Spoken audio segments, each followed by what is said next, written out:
All right, section 2.4, continuing with analysis of lines, getting into parallel perpendicular lines, and continuing with our discussion of slopes. So let's start, since we just discussed slopes, let's go into the slope a little bit more. So when we talk about slope, we've already defined slope, right? Given 2 points on a line, x1, y1, and x2, y2. We've determined that the slope is the difference in the y values over the difference in the x values. So, what I want to try to get across here in this section is what the slope tells us, right? So the slope really is a rate of change. It's an average rate of change.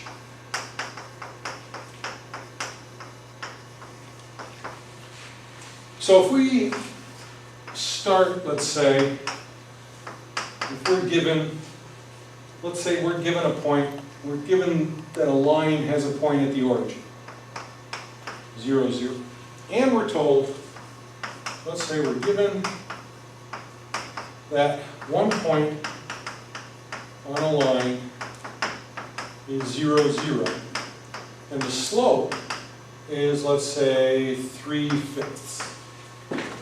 So that's the given information. We know this point is on the line, and we're told that the slope is 3/5.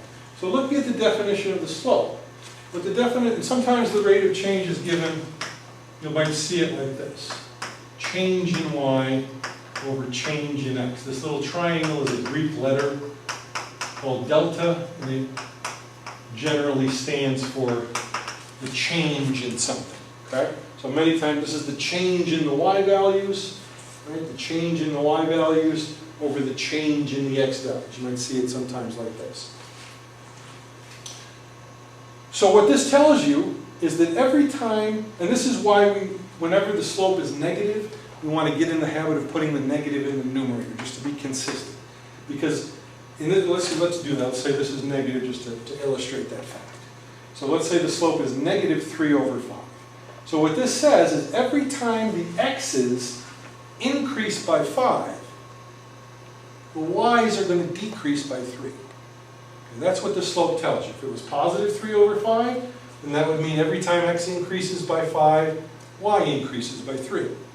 If we put a negative here, that means every time x increases by 5. So when x goes from 0 to 5, that means y is going to decrease by 3. So 0 went from 0 to 5, y is going to go from 0 to negative 3. So we know the point 5, negative 3 is on the graph. And we can also go in the other direction, because negative 3/5 is the same as 3/5, right? And again, we want to stick with the negative in the numerator, but just to show that we can go in either direction, this says if we decrease x by 5, then y increases by 3. Right? So if we decrease x by 5, then y is going to increase by 3. I should write this over here. I'll get my own way here. So we know 0, 0 was on the graph. We know the slope was negative 3/5. So we know the point 5, negative 3. And if we go out negative 5, then we go up to 3. And we see all these points are on a line, right? If we went out to 10, then this would decrease another 3. So 10, negative 6 is also on the graph down here. Negative 10, positive 6 is on the graph. So this is what we mean by interpreting the slope. Right? So given a point on the line and the slope, you can come up with other points on the line. That's what this is talking about. So when you're given one point and the slope, you pretty much have all the information you need to find the equation of the line in all three forms, like we were just doing in section 2.3. So let's try one more of those. Make sure we got it straight.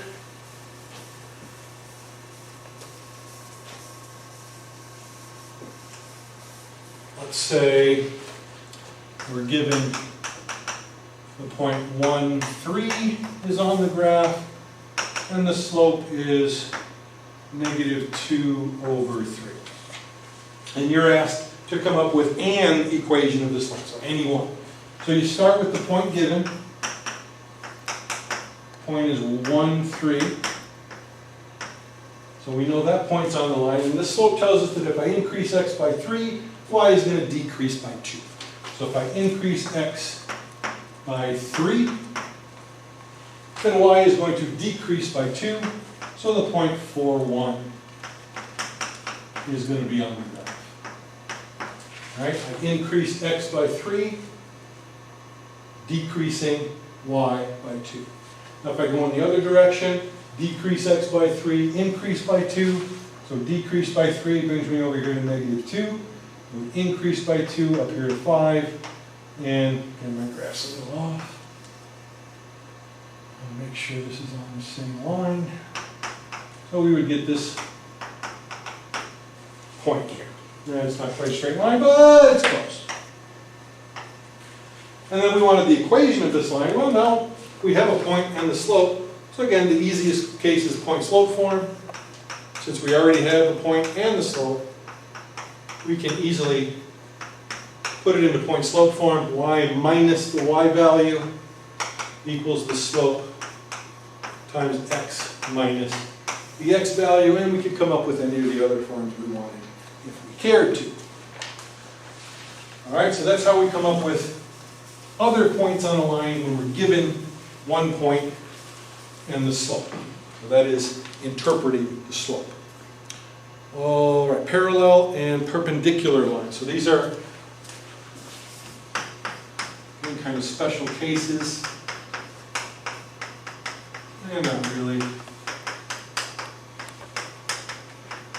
But there are certain relationships that we want to discuss for parallel and perpendicular lines. So parallel lines have the same slope. Two lines are parallel, they have the same slope, right? They're increasing or decreasing at the same rate. Perpendicular lines have slopes that are negative reciprocals of one another.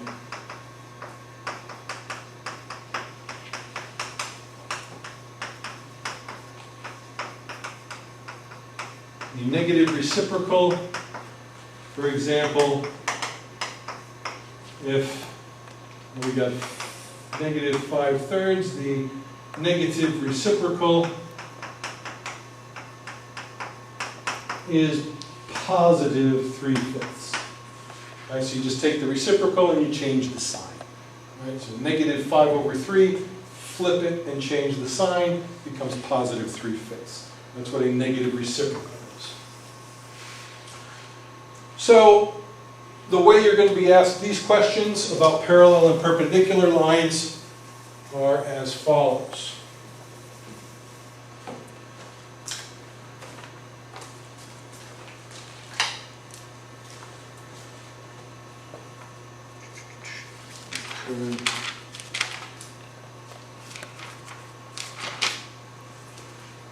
Okay, so let's look at,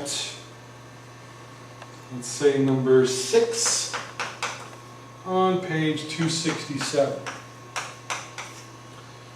So this tells us that we're asked to find the equation or equations of the line. We'll use point slope and slope intercept for a line that passes through the point -2, -7 and is parallel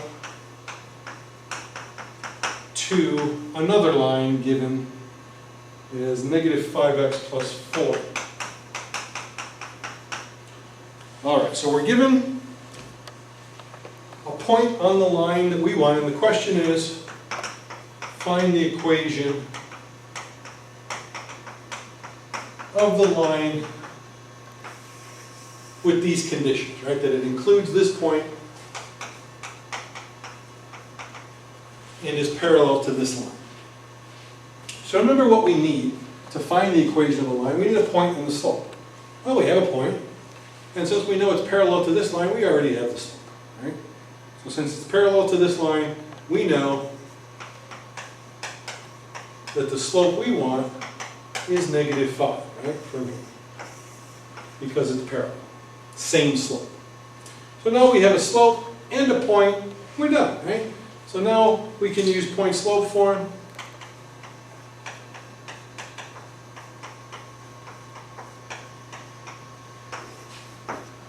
And using this point as our x1, y1, we say y minus a -7 equals the slope that we found out from the given parallel line times x minus a -2. And that's our equation in point slope form. If we solve for y, we can get slope intercept form. So first we'll distribute the -5, and then we'll subtract 7 and get slope intercept.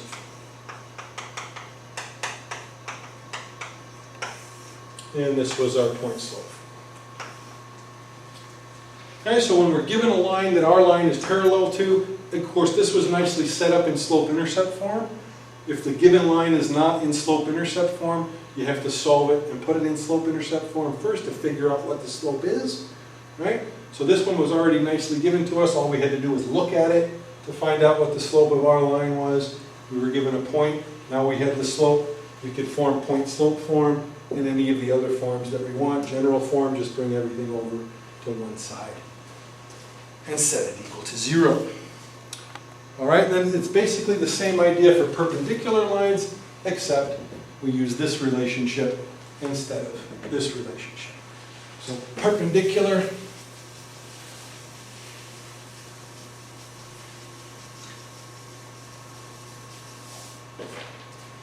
same type of question. Let's look at number 12. Again on page 267. We have passing through. Passing through 5, -9. Perpendicular, I'm going to use this for perpendicular so I don't have to keep writing it out. Perpendicular to x plus 7y minus 12 equals 0. So in this case, notice what we were just talking about. The given equation is not in slope-intercept form, so we can't immediately just look at it like we did the previous example to find out what the slope is. We need to put into slope-intercept form to find the slope.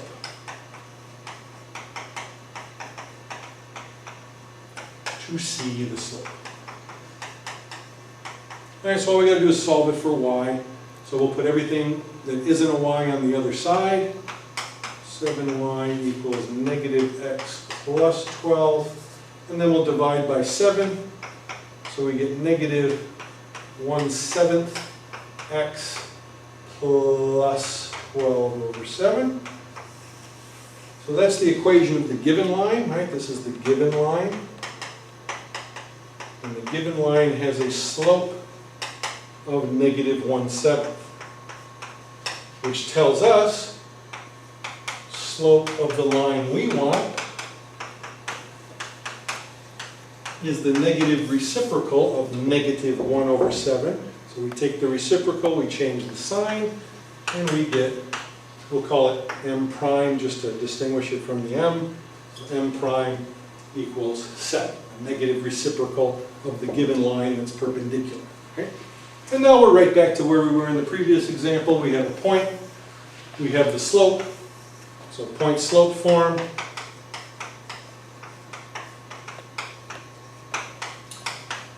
Y minus the y value equals the slope times x minus the x value.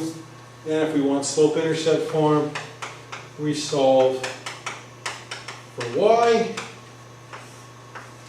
So we get y plus 9, 7x minus 35. We subtract 9, and we get 7x minus 44. All right, is that everything there? I believe so. Oh, no, one more thing. All right, so that is parallel and perpendicular lines. And then lastly, we want to talk about average rate of change. The average rate of change is pretty much exactly the same as the difference quotient, except in this case we're putting numbers in for the x and the x plus h. It's really exactly the same thing. So remember when we said the difference quotient,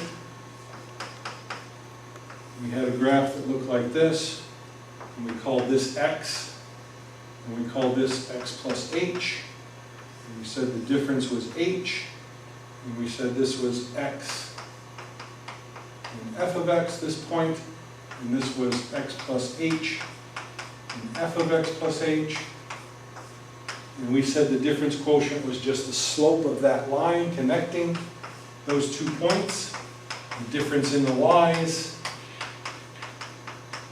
over the difference in the x's, right? That was the difference quotient. So now for average rate of change, we're going to look at exactly the same graph. We're going to call this ARC, okay, for average rate of change. We're going to look at exactly the same graph, but now instead we're going to call this x1 and x2. And in the problems, we're going to be given those values, whatever those x1 and x2 is. Which now makes this x1 f of x1, and makes this x2 f of x2. And the average rate of change is exactly the same as the difference quotient. It's the slope of the line connecting those 2 points. Average rate of change is simply going to be the difference in the x's. And in this case, again, we're going to be given these numbers. Difference in the y's over the difference in the x's. So really, it's exactly the same thing, except now we're going to have a number here, we're going to have a number here, and we're going to be given the function. So we're going to be able to come up with values for this and values for this, and then plug it into the formula and come up with an average rate of change. So let's look at, say, number 14.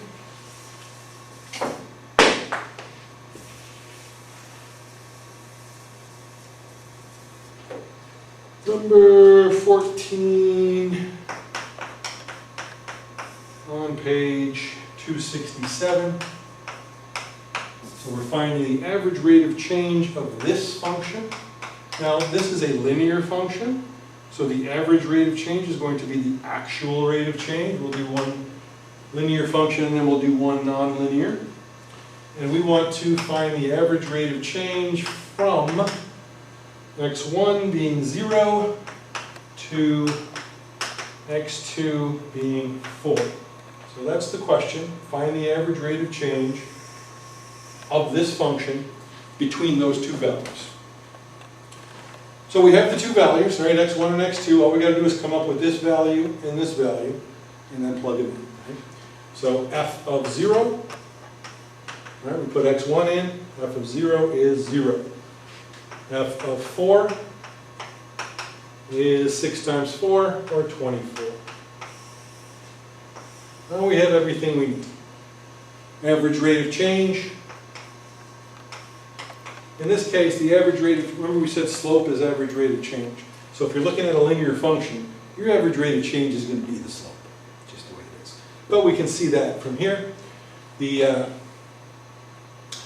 difference in the y values, f of x2 minus f of x1, over x2 minus x1.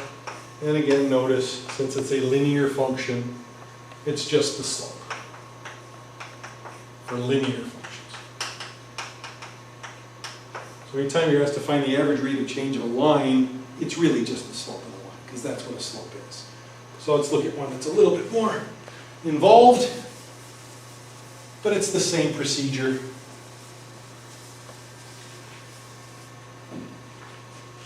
Let's look at number 16. Page 267, number 16.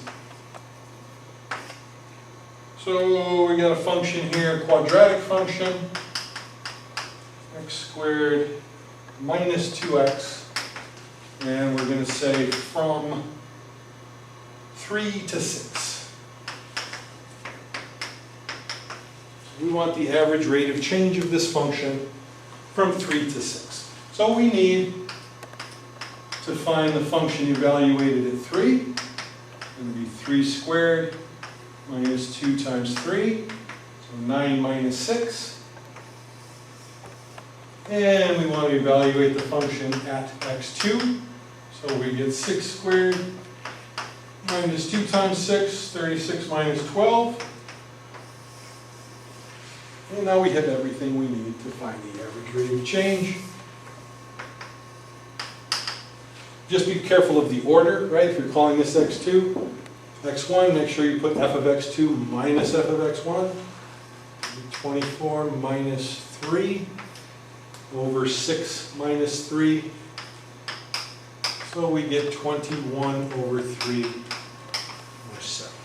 So again, notice with the difference quotient, we only got a number when it was a linear function. And we got x's and h's in our answers when it was nonlinear. Now we always get a number. And for average rate of change, we're always going to get a number, no matter if it's linear or nonlinear. All right, that's 2-4. Okay, so eventually